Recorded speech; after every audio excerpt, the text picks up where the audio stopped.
Welcome to the lecture series of numerical methods. Today we are going to discuss about Gauss-Jacobi's iteration method, or simply we can say this as Jacobi's method. So look at the question. Solve the following equations using Jacobi's iteration method. The first equation is 30x minus 2y plus 3z equal to 75, x plus 17y minus 2z equal to 48, x plus y plus 9z equal to 15. So this is the given system of equation. As we know very well that for Gauss-Jacobi or Gauss-Seidel, for the iterative method, the given system of equation should satisfy the diagonally dominant property. So look at the first equation. The first element, the diagonal element is 30x. Is obviously this 30 is greater than sum of absolute values of remaining two elements. Likewise in the second equation, 17y. So this 17 is greater than sum of absolute values of remaining two elements in this equation. By the same manner, the last equation is also satisfy the condition of diagonally dominant. So we can go for the iteration method. So before going for the iteration, we can rearrange the given system of equations like this. From the first equation, we can write x is equal to okay, because here we have 30x, so we can take the 30 to the right hand side. So 1 by 30 into 75 plus 2y minus 3z. Likewise, the second equation, y is equal to 1 by 17 48 minus x, okay, plus 2z. The last equation, z equal to 1 by 9 15 minus x minus y. You can call this as our equation 1, equation 2 and equation 3. So in this method, we are going to first give the initial approximation, that is, we have to take the initial value of x, y, z as 0. In the previous method is Gauss-Seidel method. In that one, the initial approximation we have taken y and z equal to 0. So here iteration 1, put x equal to y equal to z equal to 0 in above system. Okay, so what will happen when you are substituting here the first equation, y is 0, z is 0. So we can get x is equal to, from equation 1 we can get x is equal to 75 by 30.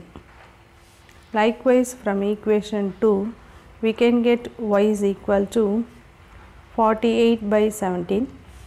The third equation you can get z equal to 15 by 9. Why is it so? Because in the first equation we are making y and z as 0. The second equation x and z 0.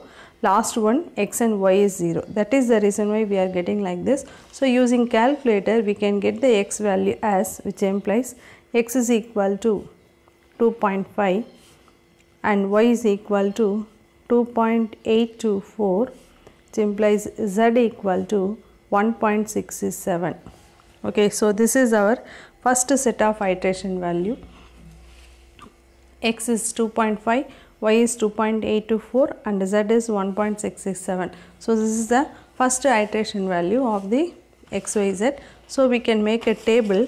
So in the table, then and there itself we note the value of x, y, z, so that it will be very easy to do the problem in the examination. So what is our, we can make a table like this. So you can note the x and y. X is 2.5 and y is 2.824 and z is 1.667. So this is the first set of iteration value. So likewise we have to go for our second iteration value. For the second approximation, that is the second iteration, we have to use the x value as 2.5 and y value as 2.824 and z value as 1.667 in the above system of equation, so that we can get the second iteration value of x, y, z. So for the iteration 2,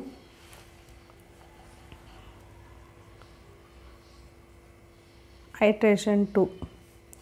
For this, put x is equal to 2.5, y is equal to 2.824, z equal to 1.67 in the above system of equation. Okay. So, when you are substituting like that, we can get the second set of iteration value. Okay. So, in the first set of iteration value of x, y, z, we are using for the second set of iteration. So, we can use calculator to get the value of x, y, z. So, for the second iteration, x value is 2.52, 1 by 30 into 75 plus 2 into 2.824 minus 3 into 1.667. Okay. Simplifying this, we can get the x value as 2.522. So, this is our x value for the second iteration. Likewise, we have to find the value of y and z. So, for the finding the value of y, we have to substitute in this system second equation 2 x and z value. X value as 2.5 and z value as 1.667, so that we can get the corresponding y value. Likewise, for the z value, we have to put x is equal to 2.5 and y is equal to 2.824 in this equation, so that we can get the corresponding z value. So, our second iteration y value is 2.873 and our z value is 1.075. So, immediately we can note it in the table. So, our corresponding x value second iteration x value is 2.522 and our y value is 2.873 and our z value is 1.075. This is our second iteration value. Likewise, we have to continue the iteration until we get the consecutive values are equal. So, for this problem, the iteration goes till the fifth iteration. Look at the iteration value. For the third and fourth and fifth iteration, we got the values are equal, that is similar values, so that we are stopping up to the fifth iteration. When we can stop the iteration means until we get the consecutive values are approximately nearly same. So, in that case we can stop the iteration. So, here we are getting 2.5801 and 2.579, 2.797, 2.797 and 1.068 and 1.069. Almost we can guess the value of x, y, z max. So, obviously our x value is 2.58 and y value is 2.79 and z value is 1. Okay. Therefore, the solution x is equal to 2.58 and y is equal to 2.79 and our z equal to 1. So, this is the required solution for the given system of equation. So, under the Gauss-Seidel method, we have take the initial approximation as y equal to 0 and z equal to 0, and in the Gauss-Jacobi method, we are taking all the three initial values as 0 and we are using the values in the second set of iteration. Likewise, we are doing the Jacobi's method. This is the difference between Gauss-Seidel and Gauss-Jacobi method. Remaining all the procedure are similar only. So, these are the two iteration method under this unit. Okay. Thank you for watching.